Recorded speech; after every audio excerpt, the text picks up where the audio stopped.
Sir 'Bunny Vasu' గారు ఒక tweet చేయడం జరిగింది. మరి ఆ ట్వీట్‌ని ఏ విధంగా అర్థం చేసుకోవాలంటారు? అంటే ఆయన పెద్ద హీరోలందరికి కూడా ఒక ఆహ్, వార్నింగ్ హెచ్చరిక లాంటిదేమన్నా జారీ చేశారా? థియేటర్‌లని కాపాడుకోవడానికి మీ వంతు కూడా పాత్ర కావాలి అన్నట్టుగా ఏమన్నా చెప్పారా? మరి ఆయన కామెంట్స్‌ని, ఆయన ట్వీట్‌ని ఎలా అర్థం చేసుకోవాలి? రకరకాలుగా చర్చించుకుంటున్నారు ఇప్పుడు దాని పట్ల. అంటే బన్నీ వాసు చెప్పినా, థియేటర్ యాజమాన్యాలు చెప్పినా, హీరోలు కొంచెం ఎక్కువ యాక్టివ్‌గా సినిమాలు చేయాలి. రిలీజుల సంఖ్య పెంచాలి అనేది ఒక ప్రధానమైనటువంటి డిమాండ్. థియేటర్స్ ఉండొద్దు అనుకుంటే వేరే గొడవ. కానీ థియేటర్స్ బతకాలి అనుకుంటే మాత్రం ఖచ్చితంగా హీరోలు రిలీజులు పెంచాలి. ఆ మధ్య 'ప్రభాస్' అన్నాడు, ఏడాదికి 2 రిలీజులు ఉండేలాగా చూసుకుందామని. ఏది 'ఆదిపురుష్' ఫంక్షన్‌లో భాగంగా ఆయన అన్నాడు. ఆ మాట నిలబెట్టుకోలేకపోయాడు. అది వేరే గొడవ. అంటే మన హీరోలందరూ కూడా పాన్ ఇండియా మోజులో పడి, పాన్ ఇండియా మార్కెట్ వేటలో భాగంగా ఒక్కొక్క సినిమాని 3 భాగాలుగా, 4 భాగాలుగా తీస్తూ ప్రతి రిలీజ్‌కి కనీసం 2 సంవత్సరాలు టైం తీసుకుంటున్నారు. మినిమమ్ అంటే తొందరగా, వేగంగా కంప్లీట్ చేయటం అంటే 1 ½ ఇయర్‌లో రిలీజ్ పెట్టుకోవడం. అంటే 'ట్రిపుల్ ఆర్'కి సంబంధించి 'రామ్ చరణ్' చేసినటువంటి వ్యాఖ్య. ఈ సినిమా 1 ½ ఇయర్‌లోనే కంప్లీట్ అయ్యి ఉండాల్సింది. కరోనా వలన డిలే అయ్యి 3 ఏళ్లుగా కనిపిస్తోంది అన్నాడాయన.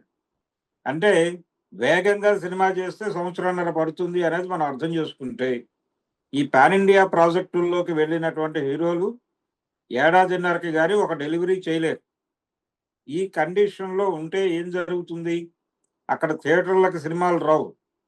అంటే పెద్ద హీరో సినిమాలొస్తే అభిమానులొస్తారు. అభిమానులు రావటం వలన చాలా వ్యాపారాలు జరుగుతాయక్కడ. ఈ జరగటం వలన కొంత బఫర్ ఉంటుంది థియేటర్ యాజమాన్యం దగ్గర.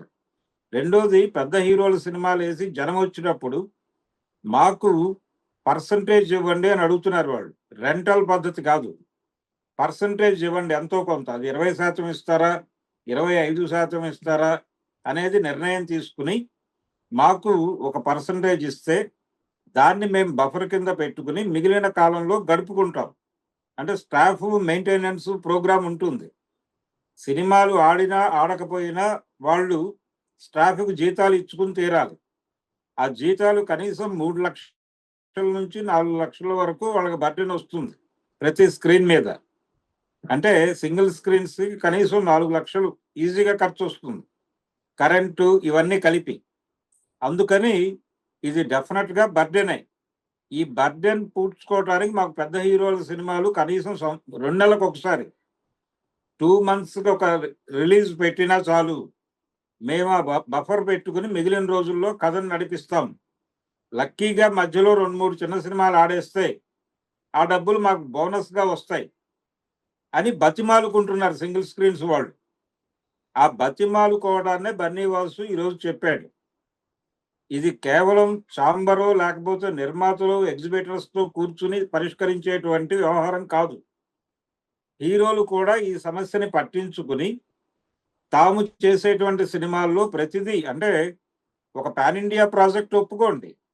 ఇంకొక మామూలు ప్రాజెక్ట్ కూడా ఒప్పుకోండి. Local market cinema. అంటే సినిమా అనేది 3 భాగాలుగా చీలిపోయింది. ఒకటి లోకల్ మార్కెట్ సినిమా, రెండోది పాన్ ఇండియా మార్కెట్ సినిమా, మూడోది వరల్డ్ మార్కెట్ సినిమా. ఇలా 3గా విడిపోయినప్పుడు మీరు ఒక పాన్ ఇండియా ప్రాజెక్ట్ చేయండి, ఒక లోకల్ ప్రాజెక్ట్ చేయండి. 2 లోకల్ ప్రాజెక్టులు చేయండి, ఒక పాన్ ఇండియా ప్రాజెక్ట్ చేయండి. ఏడాదికి 2 రిలీజులు ఉండేలా చూసుకోండి. 12 మంది హీరోలు ఉన్నారు మనకు గట్టిగా లెక్కేస్తే. ఈ 12 మంది 24 రిలీజులు పెట్టుకుంటే ఏడాదికి, అంటే నెలకి 2 సినిమాలు రిలీజ్ అయితాయి. చాలు, అంతకంటే మాకేం అక్కర్లేదు. మేము హ్యాపీగా థియేటర్‌లోనే ఇలాగే గడుపుతాం అని అంటున్నారు వాళ్ళు.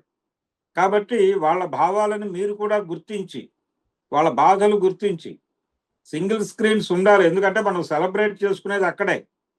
మన కటౌట్‌లకి పాలు పోయించుకోవాలంటే అక్కడే జరుగుతుంది. మల్టీప్లెక్స్‌లో జరగదు. కాబట్టి మనం సెలబ్రేషన్స్ చేసుకోవడానికైనా ఒక థియేటరో, అర థియేటరో బతికిద్దాం.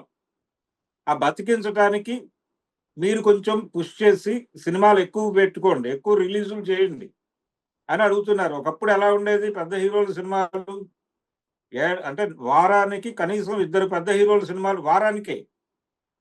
ప్రతి వారం 2 పెద్ద హీరోల సినిమాలు పడిపోయేవి. ప్రతి శుక్రవారం. అలాంటి రోజుల నుంచి హీరోల దగ్గరికి వెళ్ళి బతిమాలుకోవాల్సిన పరిస్థితి వచ్చింది. ఇది దౌర్భాగ్యం. ఒకప్పుడు హీరోలు విపరీతంగా సినిమాలు చేసేవాళ్ళు, అక్కడ బఫర్ ఉండేది, ఇక్కడ థియేటర్లు ఖాళీ ఉండేవి కాదు, నానా కష్టాలు పడేవాళ్ళు. ఇప్పుడు పరిస్థితి ఏంటంటే థియేటర్ వాళ్ళు వెళ్ళి కాళ్ళ వేళ్ళ పడుతున్నారు. బాబు సినిమాలు చేయండి అయ్యా, మాకు కాస్త సినిమాలు కావాలి అని అడుక్కోవాల్సినటువంటి పరిస్థితి వచ్చింది. దీన్నే ఆయన తన ఆవేదనగా వ్యక్తం చేసి, బాబు థియేటర్లు ఉంటే మనం ఉంటాం, థియేటర్లు ఉండాలి, సినిమా బతకాలంటే థియేటర్ కూడా ఉండాలి, కాబట్టి మీరు కొంచెం మనసు పెట్టి 4 సినిమాలు ఎక్కువ చేయండి, చేస్తే ఏదో అలా బతికేస్తామని బతిమాలుతున్నారు. ఆయన కూడా తన వంతు కృషి ఎగ్జిబిటర్ల తరఫున దర్శకుల్ని అలాగే హీరోలని వాళ్ళిద్దరిని కూడా ప్రాధేయపడ్డాడు. మరి వీరి మొర ఆలకించి హీరోలు